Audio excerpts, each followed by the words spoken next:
apa tidak sembuh, nggak bisa disembuhin sama dokter kalau udah kerasukan setan, nggak bisa. Dokter sifatnya simptomatis. Kalau yang sakit disembuhkan pakai analgetik, kalau infeksi pakai apa antibiotik ya. Kalau suhu panas pakai antipiretik, cuma itu aja. Setelah itu tunggu dia sembuh dengan dia kekuatan. Kalau setan kan tidak bisa begitu. Nah sekarang contoh, saya punya karyawan namanya si No. Itu maaf sekali lagi, burungnya bisa segede kelapa pak, segede kelapa, nggak bohong. Siapa yang pernah lihat pernah ngomong amati ya perusahaan? Dengar nggak? Ya. Si No segede kelapa. Isi saya nih bodoh juga. Dia anggapnya nggak kudus. Ya. Kapan lagi lu lihat barang gua juga nggak segede gitu. Ini segede kelapa. Siapa yang udah lihat burung segede kelapa? Ada? Nah, ini. Kelapa kecil apa besar? Ini. Kita sih duduk. Pernah kita sandar di Port Bali, itu ada Pak BK, dia seorang muslim gitu. Pas kita lagi jalan-jalan di kota Bali, dia kan di kota Bali itu banyak patung-patung ya, di pinggir jalan. Banyak. Terus dia kan karena dia seorang muslim kan dia suka benci anti lah. Dia mah kafir, mau kencingin. Kencingin ya. Nah, ini. Akhirnya begitu kita balik lagi ke kapal kan belum terjadi apa-apa. Besoknya dia jadi kayak bola gitu. Tapi gimana sama ini? Terus dia kan kita udah sampai Jakarta ya. Sampai Jakarta tetap kan dia harus take off dulu kan, udah sakit gitu kan nggak bisa lanjutin pekerjaan, dia harus resign dulu kan, udah off, cabut dari kapal dulu. Nah dia udah mencari-cari dukun-dukun paranormal untuk pengobatannya gitu, tapi nggak bisa juga gitu. Terus ada orang paranormal bilang, lu ngapain waktu itu ini bisa terjadi? Apa kamu waktu di Bali kamu ngapain? Dibaca jadi bisa kelihatan waktu di Bali itu pernah kamu lakukan sesuatu. Coba dipikir-pikir apa gitu. Oh iya saya pernah apa ngecengin ada patung apa gitu ya. Oh ya kamu ke sana, balik lagi ke sana dan minta maaf kepada patung itu, baru kamu bisa sembuh. Akhirnya dia lakukan itu ya, ternyata ya sembuh. Nah ini pengalaman true story karena mengalami di tempat saya. Yang namanya si No itu kayak kelapa, segede kelapa. Kamu lihat aja ini kelapa ya. Tuh, dari sekian banyak juga ya. Ibu juga sering lihat burung, kan burung biasa ya. Ini burung antik. Mohon dijelaskan, batangnya yang besar atau pelernya? Pelernya segede gini. Lalu batangnya kemana Bapak? Tetap kecil. Jadi segede gini, segede kelapa. Makanya ini kan Pak Budiman bisa membayangkan? Kasih tahu, kalau tidak bisa biar dijelaskan oleh ahlinya. Di sini ada ahli tentang anatomi. Bunda nih, isi saya nih sangat bodoh. Ini barang antik nggak bisa dilihat. Kebetulan di depan dia bisa lihat. Jadi ini memang true story. Apanya dibayangkan Pak Nadi? Kalau tidak jelas nanti kesaksian Bapak, bentuknya kan nggak terbayang. Kalau lihat begini, jadi yang penting balonnya bisa segede kelapa. Balonnya, bukan batangnya. Batangnya tetap. Isi saya susah saya lihat bodoh, dia nggak mau bodoh. Iya. Nah, itu saya termasuk anak ahli anatomi Bapak, jadi tahu batang atau. Jadi yang bengkak adalah balonnya. Jadi terus udah gitu, saya sebagai apoteker tentu anggap itu infeksi. Saya kasih antibiotik 5 hari nggak sembuh. Saya udah ya ke rumah sakit Kebon Jati, namanya Dr. Indi Winter, kepala rumah sakit. Dia juga kasih antibiotik. Dia bilang saya kasih antibiotik, kalau tidak sembuh seminggu kemudian datang lagi. Kalau sembuh datang lagi. Kata dokter ini harus dioperasi. Dioperasi biayanya 20 juta. Oh balik. Dia bilang, Pak, saya kata dokter dioperasi nggak mau, dia takut. Berapa biayanya? 20 juta. Oke. Tapi dia ada ngomong, kalau saya didoakan sama Bapak, mau? Nah, kamu bilang ke teman-teman jangan mau didoain sama Pak Iping. Pak Iping mau mengkristenkan dari Muslim. Saya bilang saya nggak pernah menganukan mengkristenkan. Saya bilang sesuai dengan agamamu, kamu berdoa dan percaya. Saya tidak pernah mengkristenkan. Ya sekarang gimana, mau atau tidak berdoa sama saya? Ya maulah, oke. Saya dengan iman dan percaya anggur diubahkan menjadi darah Yesus yang berkuasa. Bahkan saya kasih minum dia, kemudian si burungnya itu saya kasih dia urapan, saya kasih darah, saya tempel dan saya pencet, muntah. Begitu muntah berarti ada roh jahat. Kemudian saya tangking, saya tusuk dia punya perut, di burungnya juga saya tusuk, muntah. Muntah, ya selesai. Malamnya saya doain lagi, besoknya pelepasan sekali, 2 kali. Apa yang terjadi? Kempes, puji Tuhan. Amin. Tasya 20 juta kalau mbak. Nah, ini terjadi. Ini makan balik lagi dia, bayangin. Sudah ke Jakarta balik lagi ke Bali, biaya berapa? Ya. Dan Tuhan dahsyat. Pakai saya membuktikan bahwa kuasa Tuhan tidak ada yang lebih besar. Amin. Saya tes. Saya tanya, no, kamu jujur sama saya, pernah nggak mainin perempuan yang nakal, wanita pela, ya, jadi kena KO, ya, enggak. Coba kamu pikir-pikir, pernah kencing nggak di tempat pekarangan saya? Oh ya Pak, ada. Di atas. Nah, dia kencing, nggak permisi, langsung kena karhun di sana. Jadi akhirnya baru. Jadi saya tahu bahwa semua rumah sebetulnya ada. Jadi kamu jangan yang tidak ada, yang ada. Jadi tetap kita hormati. Kalau dianya mengganggu ke anak kita, bikin takut apa, itu harus diusir. Berarti ini tidak bisa kerjasama. Tapi sebelumnya kamu usir, kamu tanya sama dia. Kamu mungkin sudah penghuni lama di rumah ini. Saya kan baru, apalagi saya baru beli atau beli indekos. Saya mohon, kamu jangan ganggu saya pun tidak akan ganggu. Nah, statement ini kalau dia baik-baik ya kita diamkan saja. Dan dia juga kalau keluar itu diserang sama kekuatan roh jahat yang lain, kasihan juga. Ya. Kalau dia tahu diri, oh saya akan ikut menjaga keamanan di sini, menjaga kesehatan, itu nggak apa-apa dah kita bilang kelihatannya.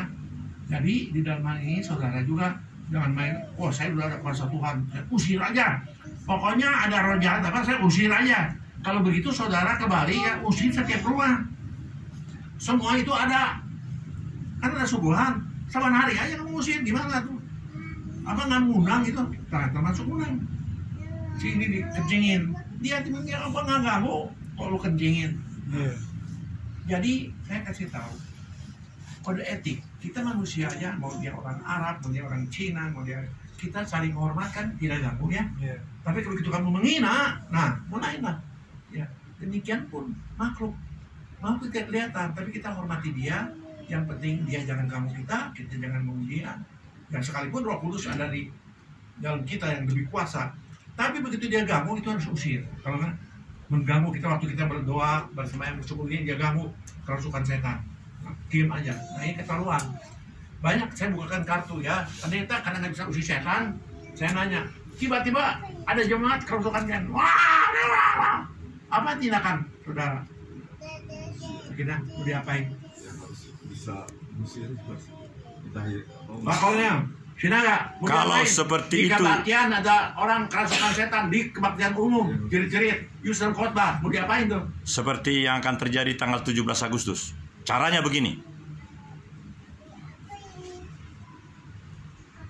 Kalau bisa sih tadi itu sampurasun, rampes gitu ya. Tapi kalau tidak bisa, hancurkan. Ini roh jahat itu. Ya, kuremak-remak dan kubuang. Ya, begitu. Ya, deklarasikan. Demikian. Selesai. Kalau nggak bisa kan malu. Harus bisa. Ya, karena kamu, dia yang malu. Iya kata kamu. Tapi banyak pendeta tuh nggak bisa usir setan. Itu yang lain. Kita tidak. Iya makanya. Tunggu dulu. Persekutuan Raja Wali Jemaat Pentahiran, kata 4 kata itu luar biasa. Itu sudah fenomenal. Bagus itu. Ini untuk pendeta. Kalau nggak bisa diserang balik kita. Iya, pendeta makanya kalau nggak bisa usir setan sebenarnya malu. Harus malu. Malu ini jujur saya ya. Mempermalukan Tuhan. Tapi dia untuk jaga dia punya gengsi supaya ketidakmaluan ini tersingkap. Oh, itu mengacaukan kita lagi deklarasi, bawa aja ke tempat lain. Benar atau tidak? Kelihatannya benar. Ini kan tempat kudus, itu kan najis. Mohon izin, seperti tadi bawa grace-nya keluar. Sama atau beda? Karena di sana ribut tadi, saya kesini supaya suara Jeremias tidak mengganggu suara Bapak. Nanti Nggak dijelaskan. udah. Ya. Ini suara setan ya. Jadi di dalam ini, ya, makanya kalau hamba Tuhan nggak bisa berbicara, kan dipermalukan, setan sengaja. Kita tuh dipermalukan supaya mereka tuh percaya ke setan daripada kepada setan. Termasuk sekarang mungkin ada yang udah tahu atau belum tahu, nih, saya ini sebagai Panglima Perang Suku Dayak di Jawa Barat itu saya, ya. Saya ke Panglima Perang Suku Dayak Kalimantan Barat, ya. Jadi kenapa bisa begini? Saya bela Tuhan Yesus sampai nyawa pun saya korbankan. Kenapa? Waktu saya mau KKR ke tempat ini, ya ini fakta. Saya tanya, sebetulnya dia STH loh, tapi tidak percaya sama Yesus. Dia percaya ke animisme karena dia punya hukum kuat. Saya tanya, di sini yang paling kuat siapa? Kepala suku. Oke. Kedua, dukun. Ketiga, Yesus. Bagaimana saudara begitu kan? Melawan atau tidak? Itu di tempat dia. Kalau di Bandung saya lawan, di tempat dia sekarang. Tempat saya. Melawan atau tidak? Ayo, jawab. Begitu nih Bapak dan Saudara jawab, jangan bohong. Diam aja. Tapi kan jadi kamu nggak jadi KKR loh. Kita sudah siapin KKR nih. Dia bilang begitu bagaimana? Ada yang jawab lagi. Kamu usah malu supaya kamu tahu. Terutama kopi kamu ketahiran. Dia begitu bagaimana? Gak apa-apa. Kita jangan takut malu. Takut malu akan maju. Mau ulang dulu pertanyaannya. Enggak, pertanyaannya tadi apa, Pak? Seorang pendeta mau pelayan Tuhan mau pentahiran harus bisa usir setan kan? Kenapa bisa usir setan itu penting? Banyak orang kan nggak penting. Yang penting kan firman Tuhan. Ya, khotbah yang penting mah. Usir setan, Tuhan Yesus juga sudah keluar dari nama Tuhan Yesus katanya. Padahal banyak orang pakai nama Tuhan Yesus, setan keluar nggak keluar. Yang jago sama Yesus bukan kita. Nah, gimana kalau waktu pentahiran? Kamu mentahirkan saya, caranya istrinya ada yang kerasukan, aku nggak takut sama kamu. Gimana sekarang? Sedang mau katakan pentahiran, kamu dipermalukan kan? Nah, sekarang kamu mau keluarin senjatamu tidak? Atau diam saja? Keluarin senjata. Hah?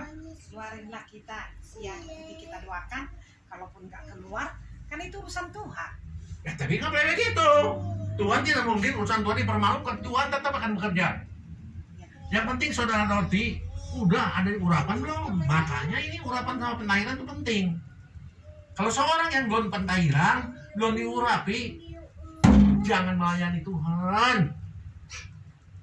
Jangan ingin menyembuhkan orang, nanti ditertawakan. Apa Termasuk bukti-bukti kalau sudah bisa ngusir setan? Ini kalau terjadi di Dayak ini bagaimana coba sekarang? Tuhan Yesus dipermalukan sama dukun. Saya mau KKR di sana, bagaimana sekarang saya tanya? Kalau nggak punya kekuatan ya diem saja. Ya tapi kan malu akhirnya. Iya, Pulang. harus lawan. Kalau punya kekuatan ya dilawan. Makanya saya menantang saya sama Tuhan. Oh itu usir setan nggak perlu. Murid Yesus juga ada yang usir setan. Ah itu nggak tolol. Kita bukan murid Yesus, kita murid sama siapa? Kita belajar sama siapa? Sama Yesus ya. Bukan sama murid Yesus. 12 murid Yesus nggak semuanya ngusir setan. Si bodoh si tolol ya itu kan. Yesusnya bisa ngusir setan, kita harusnya bisa. Kenapa muridnya nggak bisa? Ya tolol aja muridnya. Yang tidak bisa ngusir setan muridnya 12 itu si tolol. Sekarang pun di tempat sini. Ya, kalau nggak bisa ngusir setan, kalian tolol. supaya tidak tolol berlatih. Tuhan itu bisa ngusir setan, mau ngajarin sama kalian. Amin. Kalian bodoh. Mari kita berubah dari tolol menjadi pintar sehingga tanggal 17 Agustus benar-benar bisa melakukan, tidak seperti yang di Sultan Raja. Saya mohon, Itu tapi tak mau. Itu Akhirnya saya ke Pak Amati. Terima kasih Pak Amati. Maaf sebentar ya Pak. Kekuatan setan apapun di dalam pentahiran, kalau engkau bisa ubahkan aja di darah, tidak ada satu setan pun kuat. Amin. Makanya pentahiran itu saya mau turunkan ke kalian. Tapi kalian betul tidak butuh ya, ini ya lama tidak punya anak. Tapi ini 7 tahun dia tekun terus. kamu, kelepak, yang tinggal ke sana, kamu kurang takut. Saya jujur, dia juga udah ditahirkan. Ditahirkan bukan berarti Yesus bakal masuk, belum tentu. Mau 20 kali juga belum tentu. 3 kali aja bisa masuk. Jadi ini pentahiran itu sulit.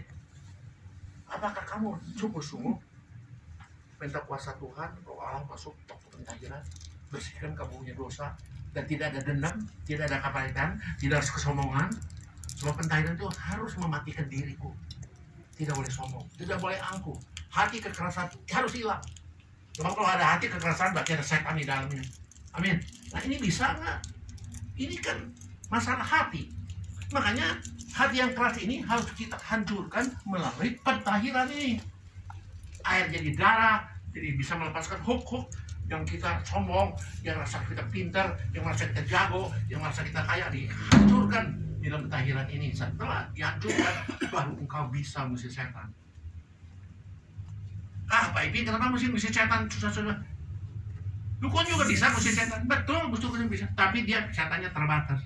Tidak semua setan bisa diusir sama dukun. Kalau kita di dunia tidak ada yang lebih hebat daripada Tuhan Yesus. Amin. Tinggal seberapa dia punya urapan terhadap Tuhan. 30%, 40, 70, 80, kalau 90 tidak ada yang bisa menangkan. Kalau 30 bisa aja kamu juga kalah sama dukun. Bukan berarti pentahiran kita bakal jadi dahsyat, tidak juga.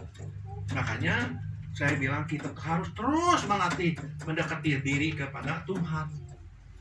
Saya juga bilang 30%, baru 30%. Masih jauh.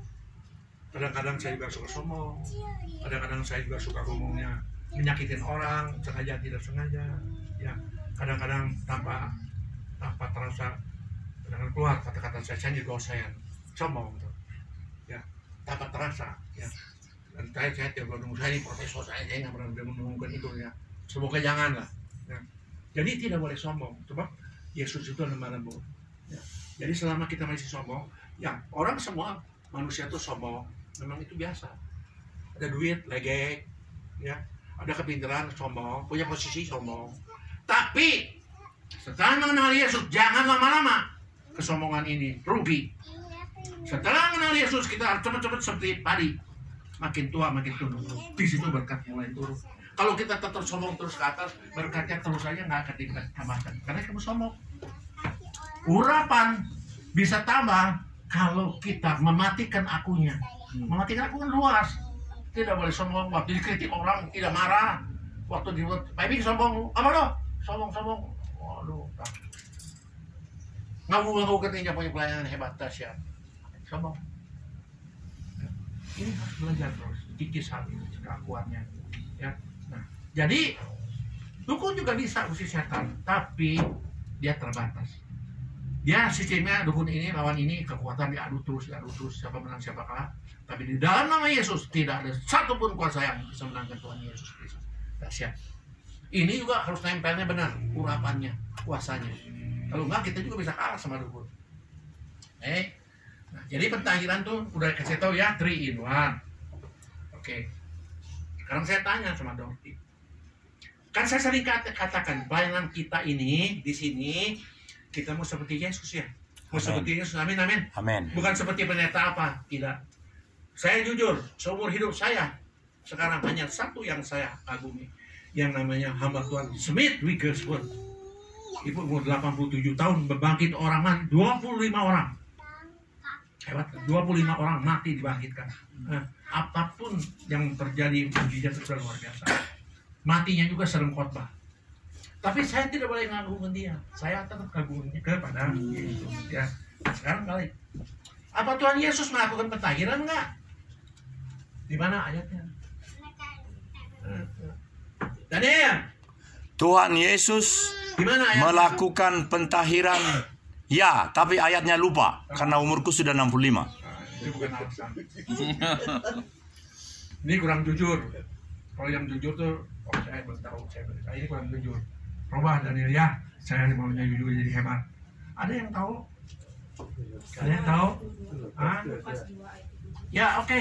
Tuhan Yesus melakukan pentahiran. Tapi pentahiran kan saya bisa dari air, darah, firman. Mana menyarankan bahwa Yesus itu ditahirkan Di situ caranya apa? Ten tidak ngomong. Waktu kecil sebelum jadi sunatnya ditahirkan, caranya apa? Pakai apa? Ya, dipakai apa? Pakai firman, pakai air, pakai darah, coba. Mana buktinya? Nggak ada. Coba Lukas 2 itu, coba baca. Nggak ada. Kita harus kritis loh. Firman itu sebagai kompas ya, jangan asal ngomong, mesti ada bukti. Coba baca. Lukas 2 ayat 7. Dengarkan. Dan ketika genap waktu pentahiran, menurut hukum Taurat Musa, mereka membawa dia ke Yerusalem untuk menyerahkannya kepada Tuhan. Titik. Caranya apa? Nggak ada kan? Ada nggak? Akhirnya firman, darah, tidak ada kan? Ada yang bisa jawab? Teologi ya? Ayo jawab. Saya lakukan pentahiran, ini seperti Yesus. Hah? Mana buktinya? Ayatnya. Nah, kalau kita baca dari perjanjian Ya mana ayatnya? Ayatnya. Baca mana itu? Lupa sama saya. ayatnya. Hah? Itu kalau di perjanjian lama ayat tentang pentahiran dilakukan dengan air. Itu Yesus bukan? Bukan. Bukan sih. Tapi saya mau nanya Yesus. Ya. Kita karena harus percaya pada Yesus. Yesus Karena melakukan Yesus pentahiran. ikut bangsa Yahudi.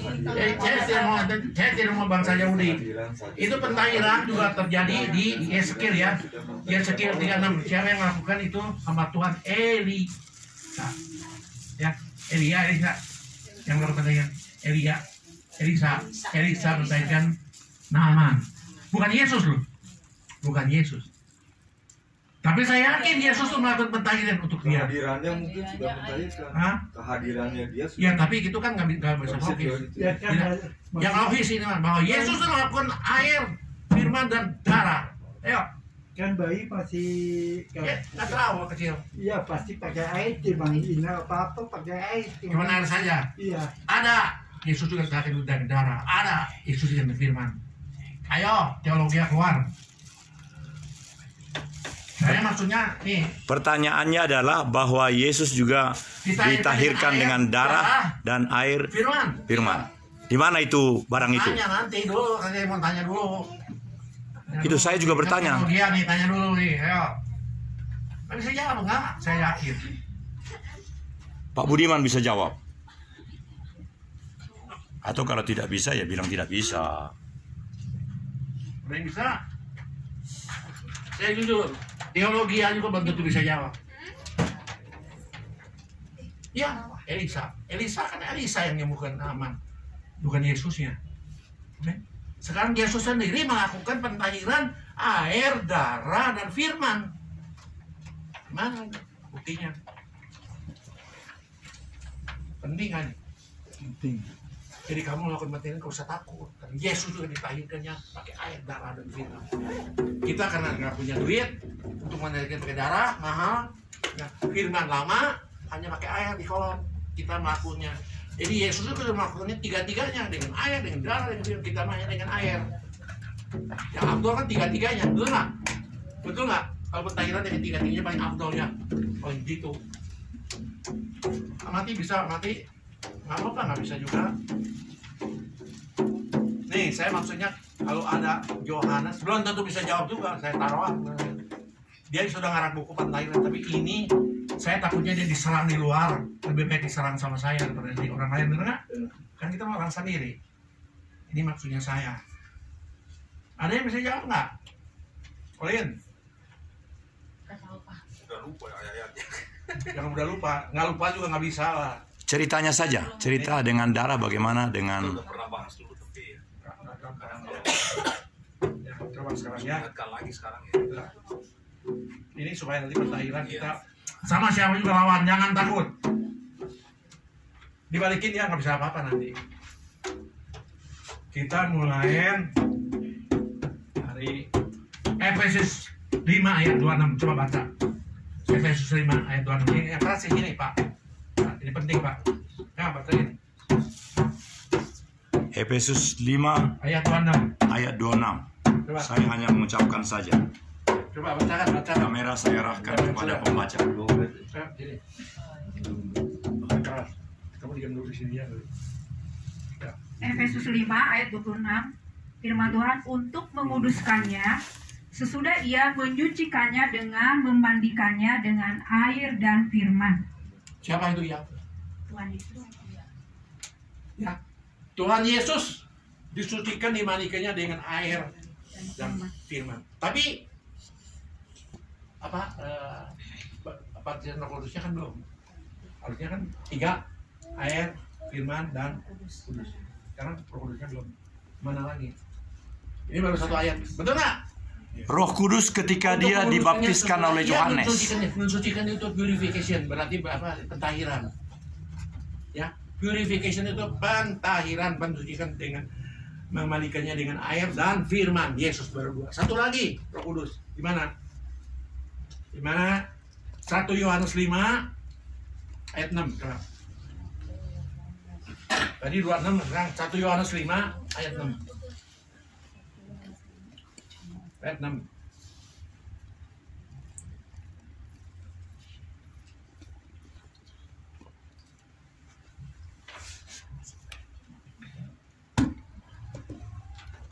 Yohanes 5 ayat 6. Inilah dia yang telah datang dengan air dan darah, yaitu Yesus Kristus, bukan saja dengan air, tetapi dengan air dan dengan darah, dan rohlah yang memberi kesaksian, karena roh adalah kebenaran. Jadi berarti Yesus diapakan?